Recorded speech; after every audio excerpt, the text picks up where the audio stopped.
네, 지금 시장의 이슈들을 전문가들과 함께 살펴보는 시간이죠. 이 시각 K스탁 나와주신 두 분의 전문가 소개해드리죠.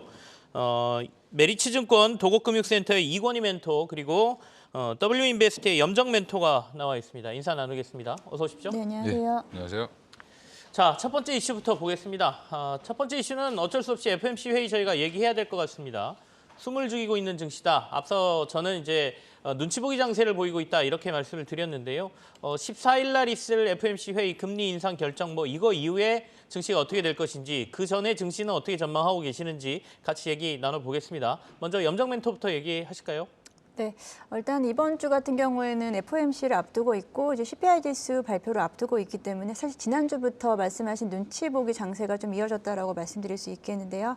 일단 그 전에 이제 11월 PPI 지수가 발표가 됐습니다. 전월 대비해서 0.3%가 증가했는데 사실 예상치보다 살짝 상회하는 분위기로 인해서 앞으로 이제 이번 주에 발표될 CPI 지수도 그리 우리가 안심하기는 좀 어렵다라는 어떤 좀 분위기가 좀 나오는 것 같다라고 생각이 들고요. 네. 그리고 금리 인상에 대한 부분은 일단은 50bp에 대한 부분은 일정 부분은 좀 받아들여지는 부분인데 사실 이에 대한 부분보다 우리 국내 지수 같은 경우에 사실 지수 하락폭이라든지 그리고 이제 대형주들이 움직임이 좀 대형주들의 조정이 좀 길어지고 있는 부분은 최근에 수출에 대한 지표에 대한 부분도 좀 부진했다라고 말씀드릴 수 있겠는데 12월 1일부터 12월 10일까지 이제 열흘간의 수출 지표에 대한 부분이 수출이 약 20% 정도 감소했고 그리고 49억 달러 무역 수지 적자를 기록했습니다. 이제 감소세가 지속이 되면서 이제 전반적으로 기업의 실적에 대한 내년도 실적에 대한 추가 하향에 대한 부분이 나왔고 여기에 또 삼성전자라든지 SK하이닉스 등 반도체 업종들에 대한 앞으로 실적 하향 리포트들이 좀 나오면서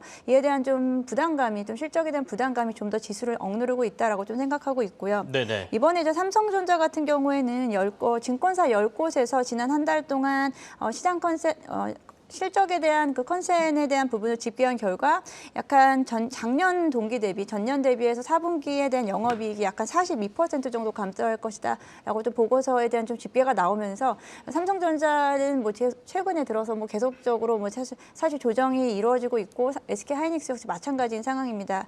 여기에 이제 2차 전지 섹터의 좀 부진이 좀 더 지수를 좀 더 분위기를 억누른다라고 볼 수 있겠고 그런 상황 속에서 이제 주도 섹터가 워낙에 지금 힘을 받지 못하고 있는 전반적인 상황 속에서 일단 지금은 좀 가볍게 움직일 수 있는 종목들만 지금 컨텐츠주라든지 엔터주 같은 조금을 좀 시장에서 좀 가볍게 가는 종목들 그리고 개별 종목 몇 개 위주로만 종목이 가다 보니까 시장은 좀 더 좀 침체되어 있다라고 좀 느낄 수밖에 없다라고 볼 수 있겠습니다. 그래서 지금은 일단은 이번 수요일까지는 이런 분위기는 이어지지 않을까라고 생각하고 있고 대형주보다는 역시나 지난주부터 이번 주까지 이어졌었던 테마주 성격의 종목들이 일부 움직이는 그런 시장이 네. 되지 않을까라고 보고 있습니다.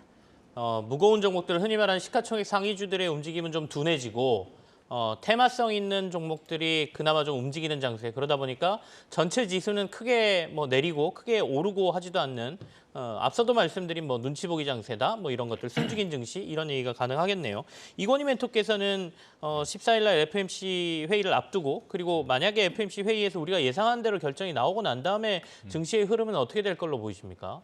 일단 CPI가 FOMC 첫날 발표가 되고 네. 그다음에 그 두 번째 날 그 다음 날 바로 이제 파월 의장이 이제 그 연설이 있을 텐데 일단 그 내용을 CPI가 이제 어떻게 나오는지도 중요하겠지만 사실은 이제 연준 위원들은 CPI를 발표를 사실은 회의 중에 보는 거기 때문에 그거는 이제 어떻게 보면 약간의 그 파월 의장의 연설 때 반영이 될 걸로 예상이 되고요. 근데 이제 결국엔 예측을 어떻게 하냐의 문제인데 CPI가 만약에 떨어지고 CPI가 떨어진다라고 하면 예상은 7.3까지 지금 내려와 있는 상황인데 이 7.3을 만약에 예상치에 부합한다라고 해도 시장은 생각보다 강한 상승은 보이지 않을 것 같고요.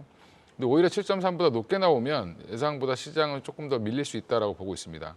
결국엔 지금 CPI가 중요하긴 하지만 사실 그거보다 더 중요한 거는 이 단순히 이제 CPI가 내려가고 올라가고 이 문제가 아니라 앞으로 이제 고금리를 어느 정도 유지할 거냐, 얼마나 길게 유지할 거냐가 되게 중요한 투자 포인트인데 네. 지금 이제 연준이 금리를 언제까지 이렇게 올릴 거냐, 그리고 언제부터 꺾기 시작해서 당분간 지속을 어느 정도 수준에서 유지할 거냐가 되게 중요하게 지금 보고 있는 상황이기 때문에 이 부분은 이제 또 연준 파월 의장의 발언들을 좀 봐야 되고 최근에 이제 주요 지표들을 보면 PPI는 좀 높게 나오고 CPI는 생각보다 낮게 나올 수 있다라고 또 얘기를 하고 있지만 여전히 이제 그 안에 세부적인 내용을 보면 가장 중요한 여러 지표들 중에 고용 관련된 여러 얘기들이 좀 나올 가능성이 높다라고 보고 있습니다. 그래서 뭐 실업률이라든지 고용 관련된 지표에 대해서 파월 의장의 언급이 있지 않겠나 생각을 하고 있는데 최근에 미국이 경기가 안 좋고 대규모 해고를 하고 있다라고 하는데도 불구하고 고용 지표가 잘 나오고 있다라는 부분이 구직자 수가 줄어들었다는 얘기가 또 있습니다. 그러니까 네. 그런 부분들이 이제 결국엔 이제 일자리를 조기 은퇴를 하거나 은퇴를 해서 더 이상 이제 일하지 않겠다라고 하는 사람들이 많이 늘어나고 있다는 부분은 전체적으로 지금 고용 시장이 좀 생각보다 실업률은 떨어지지 않을 가능성이 높다. 이런 부분들이 그러면 이거를 그대로 이제 실업률 자체로만 받아들일 거냐라고 생각하는 부분들도 많기 때문에 일단 이번에는 파월 의장이 그 부분에 대해서 언급을 좀 하면 생각보다 좀 시장은 또 그거에 따라 조금 다르게 해석을 할 가능성이 여지가 좀 있다고 보고 있고요. 그 외에도 이제 우리나라 시장, 국내 시장 보면 좀 답답한 흐름을 이어가고 있지만 여전히 이제 보면 121선과 201선 사이에서 박스권, 약간 하향 곡선을 그리는 하향 터널, 약간 내리막을 가지고 있는 그 박스권을 지금 형성하고 있는데 이 박스권이 어떻게 이제 벗어날 수 있는 모멘텀을 마련할 거냐라는 부분이 되게 중요할 것 같고요. 미국도 마찬가지로 미국 전문가들은 미국이 굉장히 안 좋다고 얘기를 하고 있고 내년에 안 좋아질 거라고 얘기를 하고 있는데 반면에 이제 중국 시장이라든지 신흥국 시장은 되게 좋아질 거라고 얘기를 하고 있습니다. 결국엔 이제 중국 시장을 어떻게 보느냐가 지금 투자의 가장 큰 관점 중에 포인트 중에 하나이기 때문에 국내 시장도 이걸 반영해서 지금 중국 리오프닝 관련된 종목들이 먼저 움직인다라고 보시면 될 것 같고요. 이건 이제 우리 국내뿐만 아니라 미국의 전문가들조차도 중국 시장에 지금 주목하고 있다는 부분에서는 여전히 이 부분은 그냥 테마성으로 간과할 것이 아니라 그 안에서 내용을 좀 찾아보실 필요가 있을 것 같고요. 당분간 이제 IT라든지 2차 전지라든지 그동안 이제 그 주도했던 섹터들이 조금은 이제 쉬어가는 그런 분위기가 나오고 있기 때문에 이 상황에서 돈은 항상 수익이 날 수 있는 쪽으로 움직이다 보니까 그쪽으로 많이 움직일 수밖에 없다. 당분간은 그렇게 보시고 대응을 하시면 될 것 같습니다. 알겠습니다. 사실 FMC도 좀 당황스럽긴 할 겁니다. 왜냐하면 올해 연초부터 중반 넘어설 때까지는 물가가 계속 오르는 거에 대해서 에너지 가격 상승 때문이다라고 계속 얘기해 왔었거든요. 그런데 에너지 가격 다들 아시겠지만 유가가 지금 $70대까지 떨어져 있는 상황인데도 불구하고 제조업 지수라든지 물가가 쉽게 안 잡히고 다시 오르는 모습들이 나오고 있는 거는 이제 그럼 고용인가? 고용 쪽이 여전히 시장이 좀 탄탄하고 임금 인상률이 좀 높아서 그런가? 이런 고민들을 하고 있는 것이죠. 그렇다면 에너지 꺾이면 쉽게 금리도 조금 낮추거나 아니면 속도를 좀 조절하고 싶었는데 이걸 마음대로 할 수 없는 상황이 오지 않나에 대한 두려움이 시장에 남아있다 이렇게 보시면 될 것 같아요. 자, 다음 이슈로 넘어가겠습니다. 시장의 구체적인 움직이는 것들을 얘기 좀 해보죠. 컨텐츠주를 얘기 안 할 수가 없습니다. 지난주에도 한 2차례 정도 컨텐츠주를 얘기를 했는데 오늘도 워낙 강세를 보이고 있기 때문에 얘기를 좀 계속해야 될 것 같습니다. 이거는 이건희 멘토부터 먼저 하실까요? 네. 일단 오늘 이제 제가 주식 시장에 들어와서 CJ ENM이 굉장히 무거운 주식인데 네. 이틀 연속 지금 장대 양봉을 그리고 있는 모습을 오랜만에 보는 것 같고요. 그 외에 이제 스튜디오 드래곤도 생각보다 굉장히 무거운 주식인데 이틀 연속 지금 올라오고 있는 모습입니다. 지난주 금요일에 이어서. 결국엔 지금 제가 그 금요일 날도 한번 말씀을 드렸지, 지난주에도 말씀을 드렸지만 콘텐츠가 일단은 지금 현재 조금은 콘텐츠를 만드는 업체들이 갑의 입장에 있다라고 말씀을 드렸고요. OTT의 확장이라든지 OTT 업체들은 굉장히 많아지는데 생각보다 이제 사람들은 극장보다는 아직까지 OTT에 많이 의존을 하고 있고 경제적인 요인으로 보더라도 차라리 OTT를 보는 게 더 싸다라고 지금 얘기를 하고 있기 때문에 관련해서 이쪽 흐름은 좀 당분간 이어갈 걸로 생각을 하고 있는데 중요한 거는 기존에 이제 넷플릭스라든지 주로 이제 영미권에 있는 그 플랫폼들이라든지 국내 플랫폼에 의지했던 제작사들이 이제는 기존의 IP들도 갖고 있는데 이게 중국 시장까지 열리게 된다라고 하기 때문에 새로운 수요층이 또 생겼다, 소비자가 생겼다라는 부분에서는 그 시장도 작은 시장이 아니라 굉장히 큰 시장이다라는 부분. 그리고 지금 기존에 우리나라에서 굉장히 절찬리에 방영됐던 이제 슬기로운 의사생활이라든지 이런 것들이 다시 이제 중국 OTT 업체가 판권을 가져가면서 방영을 한다라고 얘기가 좀 나오면서 다시 한번 지금 CJ ENM이나 스튜디오 드래곤이 좀 주목을 받고 있는 상황이기 때문에 이걸 그냥 단순히 한번 하고 말 것이다라고 생각할 게 아니라 이 시장이 만약에 열리게 된다면 라는 과정하에서 지금 시장이 움직이고 있다고 생각하시면 될 것 같고요. 전에도 말씀드린 것처럼 결국엔 OTT 업체들이 을이 되고 어떻게 보면 제작 IP를 갖고 있는 회사들이 갑이 될 수 있는 상황이다라는 부분에서는 여전히 콘텐츠 제작하는 업체들 주목을 해보실 필요가 있고, 물론 이제 그 안에서 이제 옥석을 가리거나 그동안 이제 제작 능력이라든지 그동안 이제 납품했던 이력들 이런 것들을 좀 잘 보셔야 되고요. 너무 이제 그 단순히 이런 테마성으로 움직이는 종목들은 좀 주의를 하실 필요가 있다고 생각하고 있습니다. CJ E&M 조금 더 구체적으로 봐볼까요? 지난주 금요일 날 CJ E&M 주가 상승이 일간 기준으로는 역대급 상승률이 나왔다라고 해서 좀 화제가 됐었죠. 시장에 뭐 관련된 쪽지도 좀 돌고 그랬었거든요. 근데 그리고 나서 오늘도 지금 또 강세를 보이고 있기 때문에 이 상승세가 추가적으로 이어질 것이냐를 좀 봐야 될 것 같습니다. 차트상으로 봐서는 10만 원대가 저항대인 것 같은데 이건희 멘토께서는 어떻게 보십니까, 주가 상황? 일단 뭐 CJ E&M이 그 2021년 10월 25일 날 19만 1,600원을 찍고 그 뒤로부터 계속 내리막을 좀 가져왔고요. 결국엔 7만 원대까지 떨어졌었는데 지금 반등은 사실은 좀 의미가 있다라고 보시면 될 것 같습니다. 거래량이 터지면서 올라오는 거고, 그리고 최근에 이제 이 뭐 중국 관련된 리오프닝 관련돼서 콘텐츠의 수요가 증가하는 부분, 그다음에 이제 콘텐츠 IP를 많이 보유하고 있는 CJ E&M 같은 경우는 여전히 지금 좋은 흐름을 이어갈 수밖에 없다라고 보고 있습니다. 그래서 외국인들이 만약에 투자를 한다라고 하면, 우리나라 미디어 콘텐츠를 투자한다라고 하면 네. 결국에는 그 중에 삼성전자 같은 역할을 하는 건 CJ E&M과 뭐 콘텐츠리 중앙 정도가 되지 않겠나 생각을 하고 있고요. 콘텐츠리 중앙이랑 뭐 스튜디오 드래곤 정도가 될 거라고 생각하고 있는데, 이런 이제 주요 종목들은 여전히 그 주목을 해보실 필요가 있고, 저는 CJ E&M은 여기서 만약에 추세를 조금 더 탄다, 지금 이제 결국에는 하락 추세를 벗어나서 지금 돌리고 있는 상황이기 때문에 12만 원대에서 한번 저항을 더 받더라도 거기까지는 한번 가지 않겠나 생각을 하고 있습니다. 10만 원은 뚫고 한 12만 원까지는 가지 않겠나 이렇게 보고 계신다는 얘기죠. 지금 달리고 있는 말에 좀 올라탈 필요도 있겠다라는 말씀이신 것 같습니다. 참고하시고요.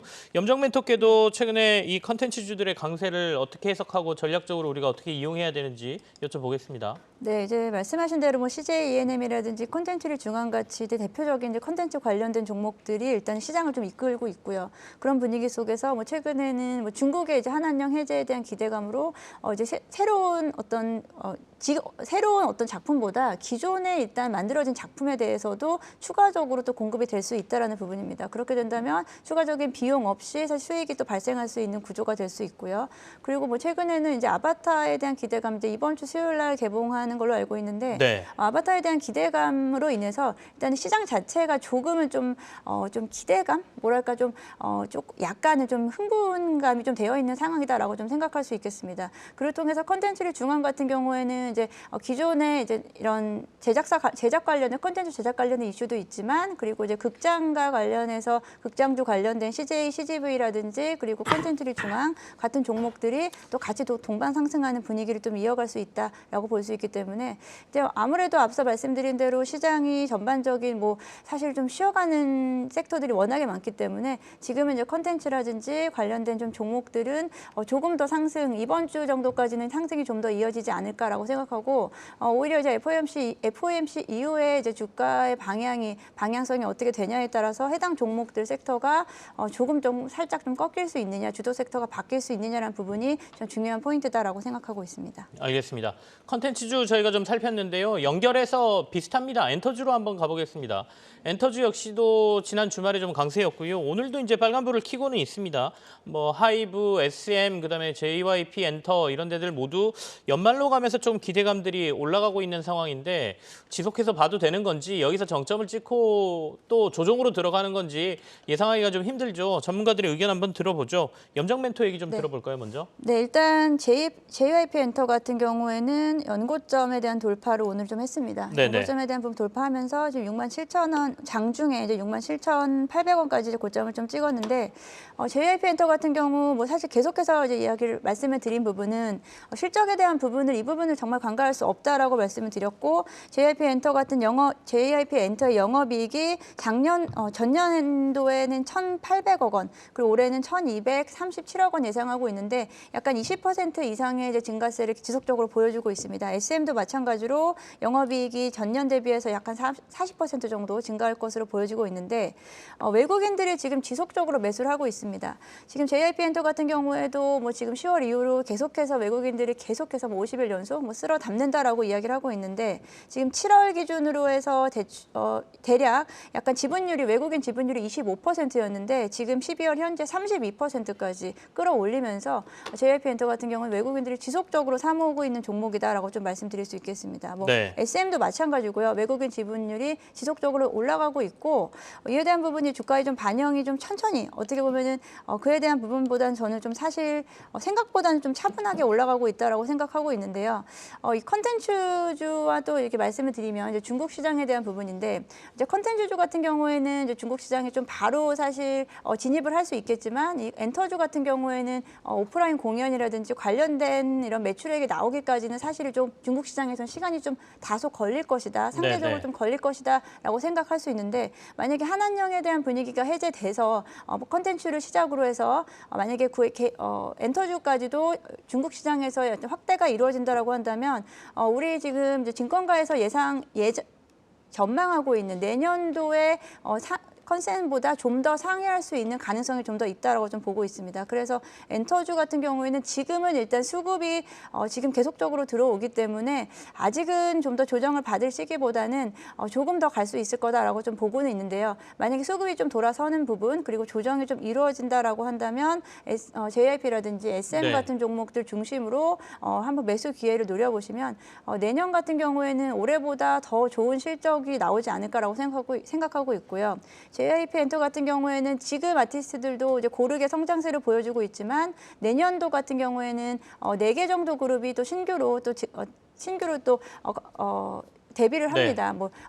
중국 시장 그리고 미국 시장 등을 공약으로 해서 공약하는 이런 새로운 그룹들이 계속해서 나오기 때문에 추가적인 모멘텀이 충분히 더 가능하다라고 좀 보고 있습니다. 말씀을 들어보니까 엔터 업종 중에는 JYP 엔터를 가장 좋게 보고 계시는 것 같습니다. 네, JYP 엔터도 좋게 보고 있고 SM 같은 경우도 사실 성장세가 괜찮긴 한데 네. SM은 최근에 이제 네옴시티 관련해서 사실 조금 상대적으로 좀 급등한 부분이 좀 더 강합니다. 그렇기 때문에 만약에 두 종목 둘 다 저는 성장성에 대한 부분은 의심을 하지는 않고 있는데요. 이제 주가 상승도 면에서 그리고 최근에 이제 외국인들이 선호하는 종목으로 봤을 땐 JYP 엔터가 좀 더 매력적이지 않나라고 생각하고 있습니다. 알겠습니다. 엔터 업종에 대해서 이건희 멘토도 하실 말씀 있으신가요? 좀 들어볼까요? 저는 일단 내용도 좋고 네. 다 좋아질 것 같은데 이제 결국엔 지금 우리나라 엔터사들이 이제 어떻게 보면 수익 구조를 다변화하는 과정이고 그다음에 또 이제 새로운 그룹들을 이제 흥행하는 이제 그런 그 엔터테인먼트들을 잘 육성해내는 이제 여러 시스템을 잘 갖고 있다라고 보고 있습니다. 그래서 중장기적으로 굉장히 긍정적으로 보고 있는데 지금 단기적으로는 좀 SM이나 사실 JYP 엔터 같은 경우는 주가가 좀 어느 정도 다 반영이 된 건 아닌가라는 그런 의심을 좀 한 번을 해봐야 될 때가 되지 않았나 생각을 하고 있고요. 결국에 이제 주가라는 게 항상 좋을 때 계속 올라갈 수가 없고 최근에 이제 2차 전지도 보면 엄청난 수주를 받은 회사들도 결국에는 생각보다 전문가들이 얘기한 것보다 더 올라가지 못하고 꺾이는 그런 모습이 나오기 때문에 중장기적으로는 좋을 수 있지만 지금 단기적으로는 좀 어느 정도 그 이슈가 좀 부족하다 보니까 이쪽으로 좀 많이 수급이 쏠리는 물론 이제 그 영상 콘텐츠 같은 경우 바닥에서 올라오는 경우고 엔터주들은 코로나 때도 굉장히 좋았기 때문에 그 상황에서 지금 더 올라갈 수 있느냐 없느냐 고점을 테스트하는 단계이기 때문에 네. 이때는 갖고 계신 분들은 좀 보유를 해보셔도 괜찮을 것 같지만 신규로 진입하기에는 좀 부담스러운 자리 아닌가 개인적으로 생각을 하고 있습니다. 단기적으로는 엔터주들의 상승이 조금 부담스러운 자리에 와 있다라고 말씀 주셨습니다. 장기적으로야 성장은 계속 될 테니까요. 주가가 한없이 오르지는 않지 않습니까? 다들 아시겠지만 오르내림을 반복하면서 장기적으로 상승 추세로 가는 경우에도 이 내림의 구간이 잠깐 크다라고 하면 일시적으로는 큰 손실을 또 보실 수가 있으니까 이런 부분들 조금 조심하셔라 이런 말씀이겠습니다. 다음 이슈로 넘어가겠습니다. 다음 이슈는 이제 중국의 위드 코로나와 관련된 정책들이 쏟아지면서 이제는 중국도 코로나를 견뎌가면서 이제 생활해야 되기 때문에 중국 사람들이 의약품들을 지금 사재기를 하고 있다는 뉴스가 계속 들려오고 있습니다. 특히 감기약 같은 것들 품절이 돼서 살 수가 없다라는 소식들이 전해지면서 관련주들이 중국에서 굉장히 뜨겁다고 하는데요. 우리 시장까지 영향이 좀 미치는 것 같습니다. 같이 얘기를 좀 해보죠. 이건희 멘토께서 좀 해석 좀 해주시겠습니까? 일단 이게 지금 우리나라도 한참 코로나 때 편의점 가서 타이레놀이라든지 이런 거 아세트아미노펜 제제로 되어 있는 해열 진통제를 사는 게 굉장히 어려웠는데 이 부분이 지금 중국은 더 심하겠죠. 지금 어떻게 보면. 근데 문제는 중국 자체 내에서 당연히 사재기 현상이 일어나고 있고 국내도 마찬가지로 그때 일시적으로 약국에서 이제 감기약이라든지 해열제를 구하기 어려운 상황이 나왔었기 때문에 중국이 이렇게 만약에 이걸 푼다라고 했을 때 비상상비약으로 굉장히 많은 약들을 구매하려고 하는 뭐 수요가 급증할 수밖에 없고 그것들을 이제 중국 시장에서 이미 이제 중국 제약주들이 이제 급등하는 모습으로 반영을 하고 있는데 우리나라도 관련해서 지금 대원제약이라든지 이런 종목들의 이제 내용을 보면 감기약 판매가 굉장히 늘어나면서 뭐 사실은 실적이 사상 최대로 나오고 있는 상황이고요. 이런 부분들이 이제 문제는 그 원료 수급의 문제가 또 생길 수 있습니다. 아세트아미노펜의 주요 원료들 그 원료들이 중국에서 많이 이제 수입을 하고 있는 상황인데 우리나라 시장도 마찬가지로. 네. 근데 이런 것들이 이제 수급이 만약에 중국에서 전략 물자로 묶어버린다든지 이렇게 해버리면 사실 예전에 요소수 사태와 비슷한 현상이 국내에서도 발생될 수 있고요. 그리고 지금 제약업계에서 계속 꾸준하게 요구하고 있는 것들은 이런 이제 그 감기약 관련돼서 단가를 좀 올려줬으면 좋겠다라고 지금 계속 식약처, 그러니까 건보료라든지 그러니까 의료보험공단에 계속 요구를 하고 있고, 네. 그다음에 이제 이거 약가 인상을 지금 계속 이제 얘기를 하고 있는데 이 부분이 만약에 실현된다, 만약에 감기약이 이제 품귀 현상이 일어나기 시작하면. 오히려 이제 약가 인상에 대한 이슈로 우리나라 제약회사들은 좀 올라갈 가능성은 높습니다. 이제 이슈로 이제 주가는 상승할 수 있는데 문제는 이제 실생활에서 이제 감기약을 구하기가 어려운 상황이 또 올 수도 있다라는 그런 약간 좀 어떻게 보면 우려 섞인 내용들이 지금 전달되고 있어서 네. 이 부분을 좀 뭐 잘 생각해 보셔야 될 것 같고 투자자 입장에서는 지금 감기약을 판매하고 있는 이제 만들고 있는 제약회사 같은 경우에는 여전히 지금 어떻게 보면 또 하나 이슈로 테마성으로 올라갈 가능성은 높다라고 보고 있습니다. 이 감기약과 관련된 부분 앞서 잠시 말씀하셨습니다. 약간은 일부 올라가는 걸로 지금 뉴스가 나왔죠. 그러니까 제조와 관련된 감기약 같은 경우에는 건보 쪽에서 단가를 좀 올려주기로 했기 때문에 단가가 너무 낮다 보니까 일반적으로 제약사들이 제조하는 감기약 만들지 않고 팔지를 않는다. 이 문제가 좀 있었습니다. 그래서 그거는 이제 단가가 좀 올라갈 것 같고요. 말씀하신 대로 만약에 중국에서 계속해서 이렇게 감기약을 사들인다라고 하면 이 수급 문제가 생기면서 어쩔 수 없이 우리나라뿐만 아니라 전 세계의 어떤 감기약을 제조하는 원료 의약품의 문제, 그러니까 쇼티지가 날 수 있다는 게 가장 두려운 부분이죠. 당장 가격 오르는 것도 오르는 거지만 저희도 감기약 확보하고 또 어떻게 될지 모르니까 필요한 사람들 써야 되지 않겠습니까? 이 부분까지 좀 신경을 써야 될 것 같네요. 자, 다음 이슈로 넘어가죠. 다음 이슈는 국제선 회복세. 항공주들이 그래서 조금 오를 가능성이 있나? 앞으로 어떻게 봐야 되나? 어떻게 보면 리오프닝과 관련된 얘기인데요. 실제로 일본 노선 요즘 구하기 힘들다라는 얘기 주변에서 굉장히 많이 듣습니다. 좀 여유 있는 분들은 오랜만에 여행 좀 가겠다, 일본 가시려고 계획들 많이 하시는 것 같아요. 이 얘기는 염정 멘토하고 먼저 얘기 시작하겠습니다. 네. 뭐 저도 사실 일본 여행을 준비 좀 해봤거든요. 그래서 이제 항공료에 대한 부분 비교를 해보면 진짜 이제 9월에서 한 10월 정도부터 일본의 무비자 입국이 이제 재개가 되면서 그때부터 이제 항공료가 9월 대비해서 지금은 약 한 30% 정도 이제 상승했다라고 좀 볼 수 있겠습니다. 여전히 수요에 비해서 공급이 좀 부족한 상태라고 좀 볼 수 있기 네. 때문에 여전히 이제 공급 우위 상황이고요. 그렇기 때문에 사실 항공료 상승에 대한 부분은 앞으로도 좀 지속되지 않을까라고 생각하고 있습니다. 그리고 그에 대한 이제 국제 여객선에 대한 수요 증가에 대한 부분이 가장 빠르게 지금 반영이 되고 있는 게 이제 LCC 쪽인데요. 국내 LCC의 11월 국제 여객 수가 99만으로 약간 지난 10월 대비해서 약간 65% 증가했다라고 하고요. 이번 12월에는 좀 더 이제 그 증가세가 좀 더 뚜렷해지지 않을까라고 생각하고 있습니다. 특히나 이제 LCC 쪽에서 가장 큰 여객 수송에 대한 그 회복이 가장 빠른 부분이 이제 제주항공이라고 할 수 있는데 제주항공 같은 경우에는 여객 수송률이 지난 전년 대비해서 4.0%가 더 늘어났다라고 좀 보고 있습니다. 워낙에 이제 작년 이맘때에는 LCC들의 워낙에 좀 적자 상태가 지속됐기 때문에 그 상승률이라고 하는 부분을 뭐 이야기를 하는 게 자체가 사실 좀 어렵긴 하지만 제주항공이나 진에어 같은 경우 지금까지 계속해서 LCC들의 적자 상황 속에서 빠른 지금 흑자 전환이 이루어지지 않을까라고 예상을 하고 있고 제주항공이라든지 진에어 같은 경우는 빠르면 올해 4분기 그리고 내년 1분기 정도가 적자에서 흑자로 전환될 수 있는 터닝 포인트가 되지 않을까라고 예상하고 있습니다. 그렇기 때문에 지금 이제 항공주들의 움직임이 최근에 여행 관련주라든지 네. 한안경 관련해서 화장품 관련주들의 움직임이 나타날 때 같이 좀 움직임이 살짝 나타났다가 지금 살짝 좀 소강 상태에 좀 있긴 합니다. 뭐 대한항공 같은 경우에는 처음에는 사실은 좀 더 여객 수요에 대한 부분에 대한 좀 수혜를 받을 것이라고 예상을 했는데 지금 현 시점에서는 뭐 일본 노선이라든지 그리고 이제 이번 달부터 재개되는 대만 노선 같은 LCC 항공사들의 수익 개선세가 훨씬 더 빠르게 진행될 거기 때문에 좀 더 가벼운 종목 쪽에 대한 접근이 좀 더 유효하지 않을까라고 생각하고 있고요. 지금 여전히 일본 같은 경우는 재개가 됐지만 뭐 대만도 이번 달부터 재개가 된다라고 하지만 동남아 많은 국가들에는 아직까지 직항 노선이 아직 좀 직항 노선이 아직 뚫리고 있지 못한 상황입니다. 그렇기 때문에 이에 대한 부분 뭐 내년도부터 만약에 전체적으로 뭐 공급이 좀 더 확대된다라고 할 경우 뭐 단가 같은 경우는 좀 떨어질 수는 있겠지만 여객수 수요 증가 그리고 연말부터 내년 이제 설날까지가 이제 성수기라고 보거든요. 겨울 방학도 돌입했기 때문에 그에 대한 부분까지 고려한다면은 12월에서 1월에 같은 경우 좀 선제적으로 항공주 저가 항공사 같은 LCC 종목들에 대한 매수는 좀 기회가 되지 않을까라고 좀 보고 있습니다. 전체적으로 봤을 때 항공주 중에서는 저가 항공 쪽이 조금 더 나아 보인다라는 말씀이십니다. 우리 이건희 멘토께서는 어떻게 보고 계십니까?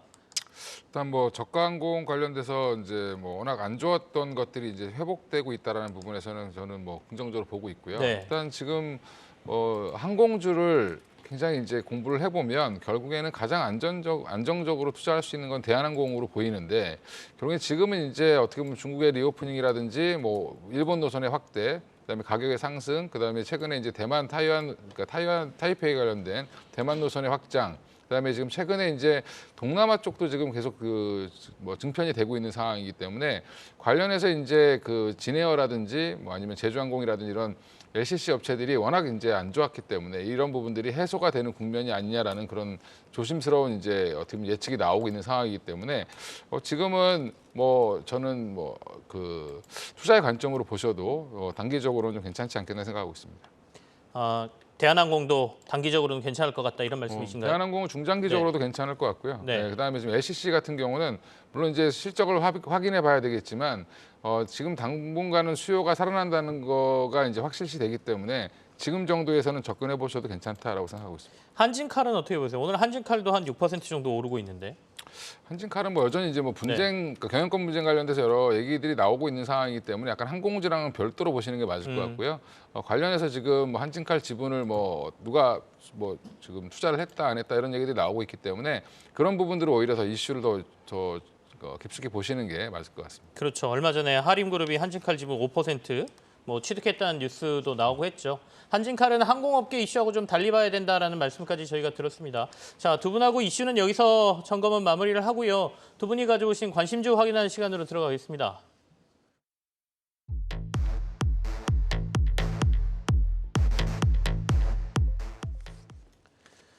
네, 먼저 염정 멘토 가져오신 종목 확인해 보죠. 외국인 지분율이 증가하고 있다. 현대에너지솔루션 관심 갖자라는 얘기인데 오랜만에 현대에너지솔루션 얘기 듣겠습니다. 한번 같이 들어보고요. 그리고 다시 봐야 하는 뷰티 이건희 멘토께서는 휴젤 준비해 오셨네요. 최근에 이제 뷰티나 미용 기기 이쪽에 대한 관심 좀 주문하는 분들이 있는데 휴젤 오늘 한번 살펴보도록 하겠습니다. 먼저 현재에너지솔루션 염정 멘토와 같이 얘기 나눕니다. 네, 오랜만에 또 태양광 신재생 관련된 네. 종목을 말씀드리는데요. 최근에 이제 시장이 아무래도 이제 주도 섹터의 부재 속에서 뭐 사실 기존에 잘 갔었던 뭐 신재생 쪽도 사실 조정을 좀 깊게 받고 있는 상황이다라고 말씀드릴 수 있겠습니다. 그럼에도 불구하고 이제 기업의 가치라든지 기업의 성장성에 대한 부분은 사실 지금 달라진 부분은 좀 없다라고 좀 보고 있기 때문에 지금 사실 이제 하나솔루션과 현대에너지솔루션 두 종목을 좀 고민을 하다가 조금 더 낙폭이 좀 컸었고 상대적으로 상승폭을 좀 더 키울 수 있는 현대에너지솔루션을 좀 선택을 해봤고요. 현대에너지솔루션은 전체 매출액의 90%를 여전히 태양광 모듈 쪽에 대한 비중을 가지고 있습니다. 현재까지는 내수에 대한 비중이 한 50% 정도 그리고 유럽 시장 등 이제 해외 비중이 약 40% 정도 되고요. 아직까지는 미국 시장에 대한 비중이 약 10% 정도밖에 되지는 않습니다. 하지만 이제 미국 시장에 대한 공약이 아무래도 가장 중요한 포인트가 될 수 있을 거다라고 생각을 하고 있고요. 지금 현대에너지솔루션 같은 경우에는 이제 주택용 모듈 쪽에 좀 미국 시장에서는 주택용 모듈 쪽에 대한 부분을 좀 공약을 하고 있습니다. 그에 대한 부분으로 이제 주택용 시장에 대한 집중을 하면서 시장 점유율에 대한 부분을 확대시키고자 이제 영업망 확충 등 노력을 하고 있고요. 그리고 이제 제가 주목한 부분 이제 키워드 제가 외국인 지분율 말씀을 드렸는데 외국인 지분율 같은 경우 이제 앞서서도 이제 JYP 엔터 같은 경우를 말씀드리면서 이제 지난 7월 대비해서 이제 외국인 지분율이 증가했다라고 말씀드렸는데 현대에너지솔루션 같은 경우에는 IRA 발표하기 전에 한 7, 8월경이거든요. 7, 8월경에 외국인 지분율이 5%대 정도 있었습니다. 하지만 지금 10%대까지 지분율이 계속 늘려나가면서 지금 주가는 좀 조정을 받고 있지만 지분율은 지속적으로 좀 올리고 있는 모습을 보여주고 있고 네. 여기에는 하나솔루션도 비슷한 양상을 보여주고 있습니다. 외국인들이 지속적으로 팔 땐 팔지만 또 살 때는 또 계속 사 모으면서 이제 중장기적인 관점에서 접근을 하지 않나라고 좀 생각하고 있기 때문에 현대에너지솔루션 지금 조금은 좀 조정받고 있는 타이밍에서 좀 지켜봐도 좋지 않을까. 시장에서 지금 이야기하고 있지 않을 때 조금씩 이제 분할 매수 관점에서 접근하면 좋지 않을까라고 생각하고 있고요. 현대에너지솔루션 같은 경우에는 연간 매출액 올해 1조 정도를 예상하고 있습니다. 작년 같은 경우에 연간 매출액이 5,900억 원이었는데 폭발적인 성장세를 보여주고 있고 영업이익 또한 10배 이상의 성장세를 좀 보여주면서 올해 사실은 이제 실적 면에서 좀 크게 보여줬는데 주가가 이제 아무래도 시장의 조정으로 인해서 고점 대비해서 지금 좀 많이 빠져 있는 상황이기 때문에 지금이 바로 매수 타이밍이다라고 말할 수는 없지만 중장기적인 관점에서는 지금도 분할 매수할 수 있는 기회다라고 좀 말씀드릴 수 있겠습니다. 목표가하고 손절가가 지금 밑에 나가고 있네요. 목표가는 75,000원, 손절가 49,000원 얘기하셨습니다. 5만 원대에서 밀려나기 시작하면 현대에너지솔루션은 올해 중반 이전, 그러니까 초반 주가 수준이 이보다 훨씬 낮았기 때문에 차트상으로 봐서는 이제 5만 원 이하로 내려가면 좀 위험하다 이런 말씀이 되겠네요. 맞습니다. 네, 알겠습니다. 이건희 멘토 가져오신 휴젤 얘기 듣죠. 예, 일단 보톡스 관련된 그 필러 관련된 그 회사들이 한동안 좀 시장에서 많이 잊혀졌었는데 소송 얘기 때문에 한참 많이 나오다가 최근에는 좀 거의 나오지 않고 있는 상황에서 좀 봐야 되지 않겠나 생각을 하고 있고 최근에 움직임이 좀 심상치 않다라고 보고 있습니다. 일단 에스테틱 전문 기업으로 이제 휴젤 같은 경우는 톡신이 매출액이 한 59.2%고요. 필러가 한 30%, 화장품이 한 6.9% 정도 차지하고 있는데 일단 3분기까지 누적 매출액이 한 1,962억 정도 되고요. 전년 대비 한 12.6% 정도 증가를 했습니다. 영업이익은 713억으로 전년 대비 한 마이너스 6.3%로 여전히 이제 이 영업이익은 아직 회복을 못하고 있는 상황이긴 한데 일단 여전히 국내 시장에서는 굉장히 톡신 매출세는 계속 증가세고요. 우리나라는 이제 위드 코로나로 간 지 좀 됐기 때문에 이제 실적들이 계속 올라오고 있는 중이라고 보시면 될 것 같고 3분기에 유럽 판매도 굉장히 증가세여서 전년 대비해서 한 24.3% 이제 성장하고 있는데 이 부분도 마찬가지로 유럽은 이제 거의 마스크를 벗고 다니기 때문에 이런 수요들이 점점 늘어나고 있다고 보시면 될 것 같습니다. 또 주목해야 될 부분은 이제 중국향 관련돼서인데 중국 관련돼서 거의 물량이 안 들어가고 있다가 지난달부터 이제 선적이 되기 시작했다라고 하고요. 이제 매출에 이제 보통 이제 4분기 중으로 이제 잡힐 걸로 보이고 있고 본격적으로 지금 이제 중국 시장에 이제 물량이 들어가기 시작하면 1분기부터는 실적에 반영될 걸로 예상을 하고 있습니다. 그래서 중국 쪽으로 지금 물건이 들어가고 있다는 부분을 주목해 보실 필요가 있고 그 외에 이제 브라질 외에 기타 국가들은 여전히 지금 좋은 시장을 유지하고 있습니다. 그리고 지금 또 하나 이슈는 내년에 이제 상반기 중에 미국 FDA의 이제 승인을 이제 받으려고 예상하고 있는 보톨리늄 톡신 중에 레보티라는 이제 그 상품명 레보티라는 제품이 있는데 이 제품이 이제 미국 FDA 허가를 추진 중에 이제 한 번 거절을 당했고요. 다시 이제 보완해서 올렸는데 23년 내년 이제 상반기 중에 아마 결과가 나올 걸로 예상을 하고 있기 때문에 만약에 이게 이제 좀 빨리 나온다라고 하면 또 한 번 탄력을 더 받을 수 있다라고 보고 있습니다. 이미 주가는 주봉상으로 보면 주봉 월봉상으로 워낙 바닥에까지 떨어져 있는 상황이기 때문에 네네. 충분히 상승할 여력은 있다고 보고 있고요. 단기적으로는 한 16만 5천 원까지는 상승 가능하지 않겠나 생각을 하고 있습니다. 휴젤 지난주부터 이제 상승세가 나오기 시작했습니다. 지난 한 주는 휴젤 주주들 입장에서 굉장히 행복한 한 주였을 걸로 보이는데요. 오늘도 좀 강세를 보이고 있고 조금 더 가지 않을까라는 의견을 주셨습니다. 이건희 멘토께서 휴젤 목표가 16만 5천 원, 손절가 11만 원 제시하셨거든요. 참고하시기 바라겠습니다. 자, 두 분과 종목 얘기, 그다음에 이슈 얘기 여기서 마무리하겠습니다. 염정 멘토 그리고 이건희 멘토와 함께했습니다. 감사합니다. 감사합니다.